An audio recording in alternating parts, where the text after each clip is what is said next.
सोचो, एक कंप्यूटर आपका असिस्टेंट है, लेकिन ये असिस्टेंट सिर्फ एक ही लैंग्वेज समझता है, और वो भी बड़ी स्ट्रिक्ट लैंग्वेज।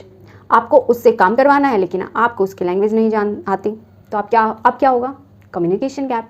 और इसी गैप को ब्रिज करता है प्रोग्राम या फिर प्रोग्रामिंग लैंग्वेज। आज हम प्रोग्रामिंग लैंग्वेज के कॉन्सेप्ट्स को बिल्कुल बेसिक से समझेंगे। नमस्कार, मेरा नाम है तेजस्वी और आपका स्वागत है इन्फॉर्मेशन साइंटिस्ट तेजस्वी यूट्यूब चैनल पर। ये है हमारी लाइब्रेरी ऑटोमेशन सीरीज़ की क्लास नंबर 13। एक प्रोग्राम एक तरीके से स्टेप बाय स्टेप इंस्ट्रक्शंस का सेट होता है जो किसी पर्टिकुलर टास्क को परफॉर्म करने के लिए लिखा जाता है। जैसे एक रेसिपी होती है, पहले ये करो, फिर वो, और फिर अगला स्टेप ये। वैसे ही कंप्यूटर के लिए इंस्ट्रक्शंस भी एक सीक्वेंस में लिखा जाता है, लेकिन लैंग्वेज का फॉर्मेट कंप्यूटर फ्रेंडली होना चाहिए।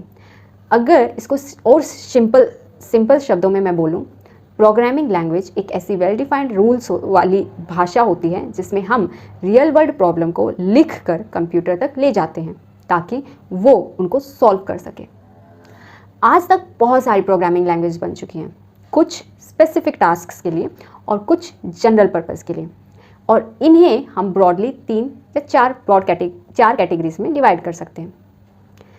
सबसे पहले हम बात करते हैं मशीन लैंग्वेज की।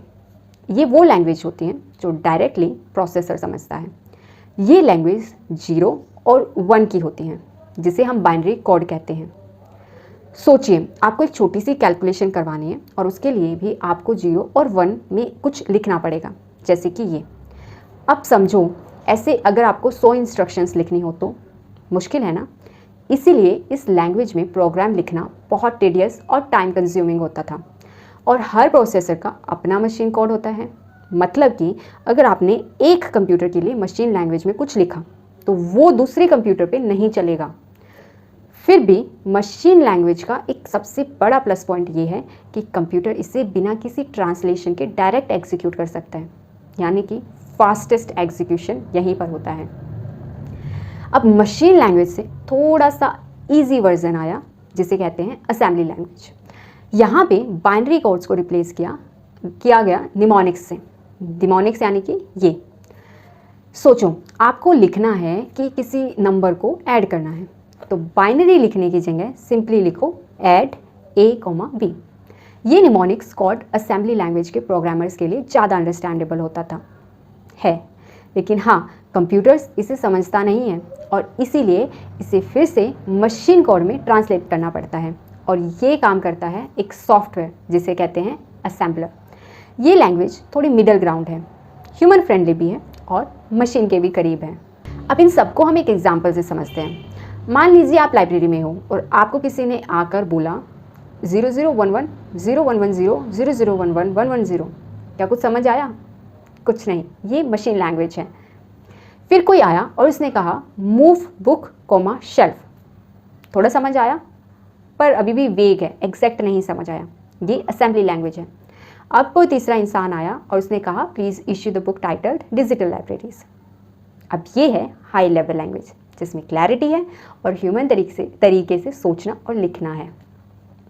तो अब तक जो हम समझ चुके हैं उसको थोड़ा सा एक बार रिवाइज करते हैं। तो इससे हम समझ चुके हैं कि कंप्यूटर प्रोग्रामिंग सिर्फ कोडर्स के लिए नहीं है, बल्कि हर फील्ड के प्रोफेशनल के लिए एक मस्ट नो स्किल बन चुकी है। आज के डिजिटल दुनिया में अगर आपको कंप्यूटर्स को समझना है तो प्रोग्रामिंग लैंग्वेज की बेसिक अंडरस्टैंडिंग जरूरी है। इससे आप सिर्फ मशीन को नहीं बल्कि अपने आइडियाज़ को भी शेप दे सकते हैं, और इसी नॉलेज को इम्प्रूव करने के लिए हमने ये लाइब्रेरी ऑटोमेशन सीरीज़ शुरू की है। अगर आपको ये वीडियो इन्फॉर्मेटिव लग रही है तो आप इस सीरीज़ की बाकी वीडियोज़ को भी चेकआउट कर सकते हैं। तो दोस्तों, जैसे कि हमने पहले देखा, मशीन लैंग्वेज कंप्यूटर की असली ज़ुबान होती है, 0 और 1 वाली। अब चलिए इसकी कुछ और इम्पॉर्टेंट लिमिटेशंस को सिंपल टर्म्स में समझते हैं।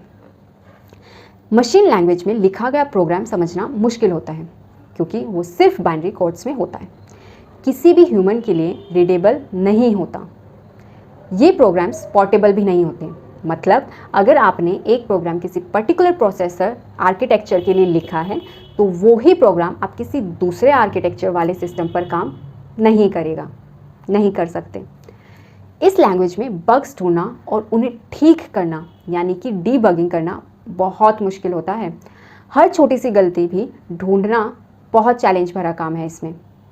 अगर आपको कोई बड़ा सॉफ्टवेयर या एप्लीकेशन बनाना है तो मशीन लैंग्वेज इसके लिए सूटेबल बिल्कुल भी नहीं है, क्योंकि कॉम्प्लेक्सिटी इसमें बहुत ज़्यादा बढ़ जाती है और लिखना मुश्किल हो जाता है। ये लैंग्वेज मशीन डिपेंडेंट होती है, यानी कि हर प्रोसेसर के लिए अलग बाइनरी कोड्स लिखने पड़ते हैं।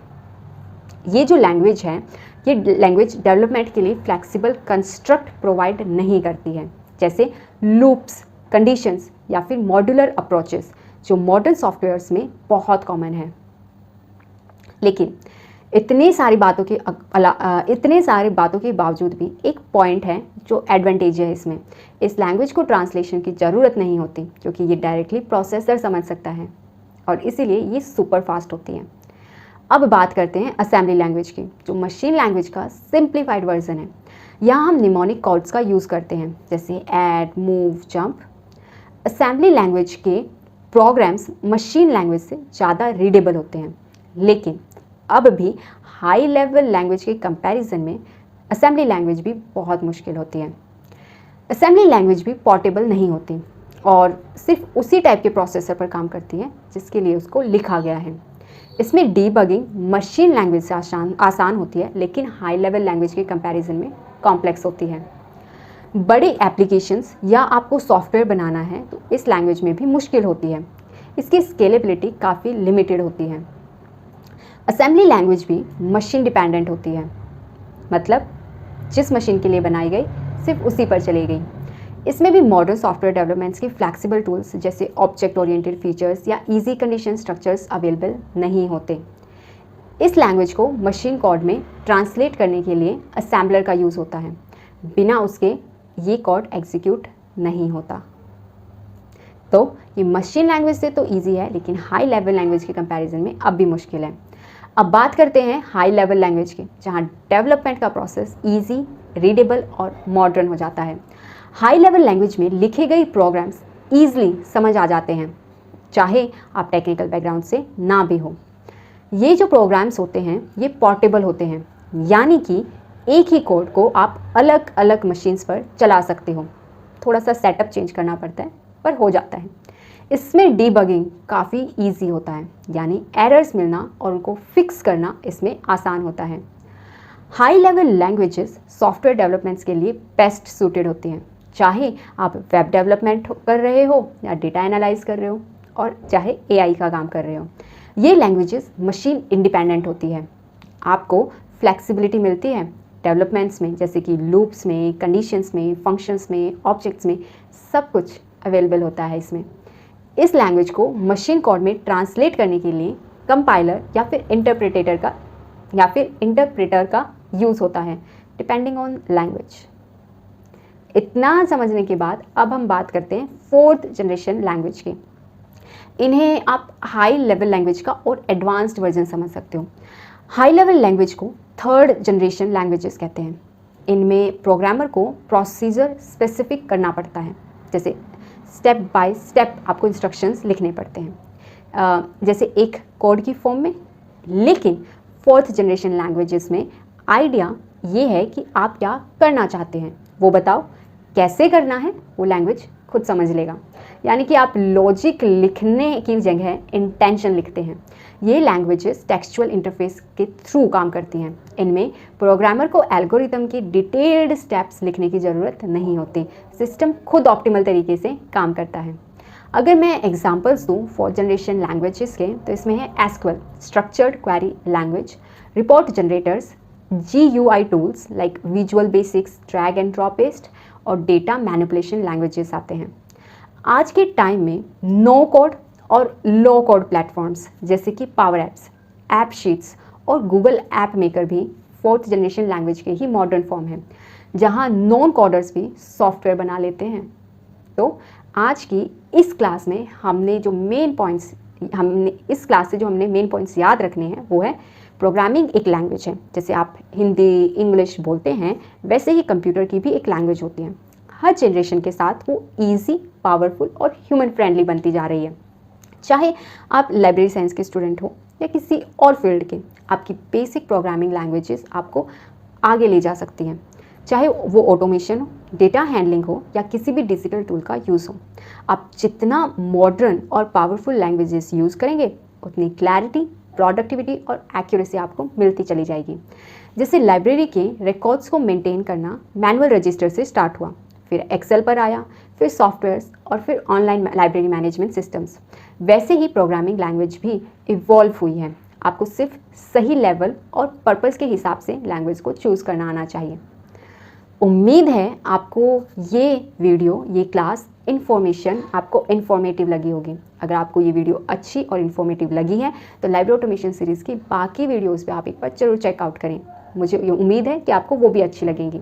अगर आपको कोई सजेशन या क्वेरी है तो आप उसे मेरे साथ कमेंट बॉक्स में शेयर कर सकते हैं। मैं आपको मिलूंगी नेक्स्ट क्लास में। तब तक के लिए अपना रखें बहुत सारा ध्यान। धन्यवाद।